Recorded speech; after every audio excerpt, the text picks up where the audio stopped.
견리 사이, 견리 수명. 이익을 보거든 정의를 생각하고 위태로움을 보거든 목숨을 바쳐라. 안중근 의사께서 하신 말씀입니다. 각 사람의 명은 하나뿐이지만 어떤 사람은 그 명을 알고 기꺼이 다가가는 사람이 있습니다. 안중근 의사가 바로 그런 사람이었습니다. 반갑습니다. 세트단자연구소 이원율입니다. 오늘은 개념한자 순서로 지난 시간에 이어서 공자님이 하신 말씀 중에 지천명에 대해서 생각해 보려고 합니다. 지천명은 하늘의 명을 알았다는 뜻으로서 논어 유정편에 언급된 내용입니다. 천명이라는 말은 우주 만물을 지배하는 하늘의 명령이나 원리를 말하고 있습니다.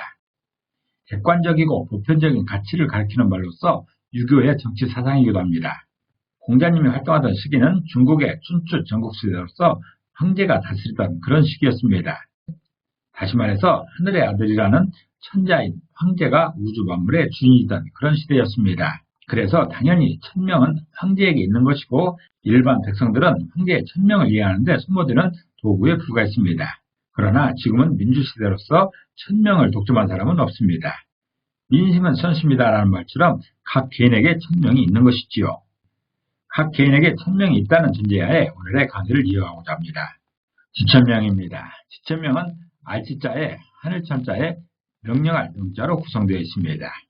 하늘의 명령을 안다라는 그런 의미인 것이지요. 명령할 명자입니다. 명령할 명자는 명령하다 또는 목숨을 의미하고 있습니다. 명령할 명자를 이미지로 표현해보면 삼합집자에 해당되는 삼각형이 잘 어우러지는 이런 모양이 있습니다. 그리고 입구자에 해당되는 말하고 있는 한 사람이 있습니다. 또 병부절자에 해당되는 심표의 기능이 있습니다. 증명을 의미하고 있습니다. 왕 앞에 몸을 구부리며 왕의 명령을 받고 있는 이런 모습입니다. 이렇게 세 이미지가 겹친 모양이 명령명자에서 명령명자가 표현하는 그 명령은 충분히 할 수 있는 당부의 말과 보증하는 심표다라는 그런 뜻입니다. 여기서 부서로 사용되는 삼합집자는 세 개가 잘 어우러진 그런 모양입니다. 어떤 명령을 할 때 윗사람이 아랫사람에게 도저히 할 수 없는 일을 골탕 먹이려고 명령하지는 않습니다. 충분히 할 만하다고 여겨지는 경우에 명령을 하는 것이죠. 다시 말해서 감당할 만한 것들을 당부하는 것입니다. 삼합집자는 그 명령을 수행하는 데 있어서 필요한 것들이 잘 갖춰진 그런 상황을 의미하고 있습니다. 명령은 충분히 할 수 있는 상황에서 그에게 당부의 말과 상부의 지시라는 증명의 심표를 부여하여 명령을 수행하게 한다는 표현입니다.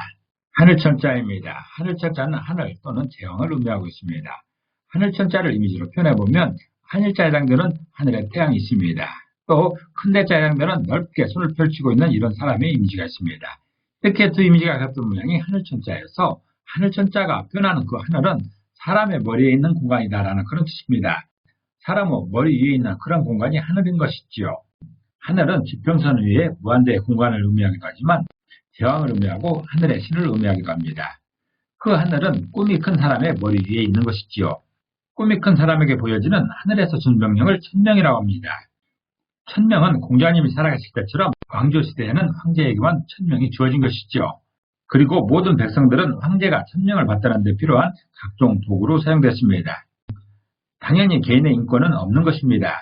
그 당시 천명을 가졌다고 여길 사람은 아무리 넓게 잡아도 왕이나 일부 영웅 그 이상으로 넓힐 수는 없을 것입니다.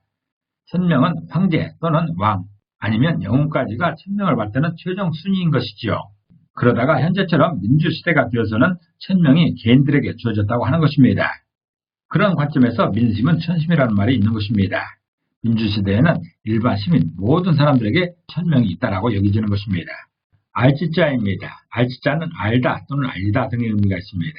알지자를 이미지로 표현해보면 화살시자에 해당되는 활의 이미지가 있습니다. 활에 화살이 꽂혀있는 이런 이미지입니다.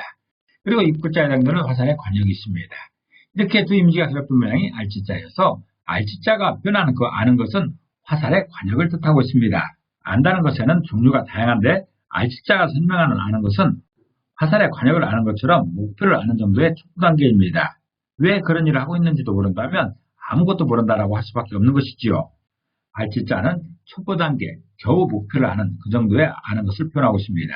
그래서 지천명은 하늘의 명령을 아는 것인데 어떻게 수행하는지까지 아는 것은 아니고 어떤 일이 내가 해야 할 일이구나 정도를 아는 것입니다.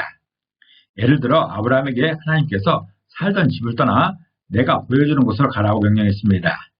하나님이 말했으니 천명인 것이죠.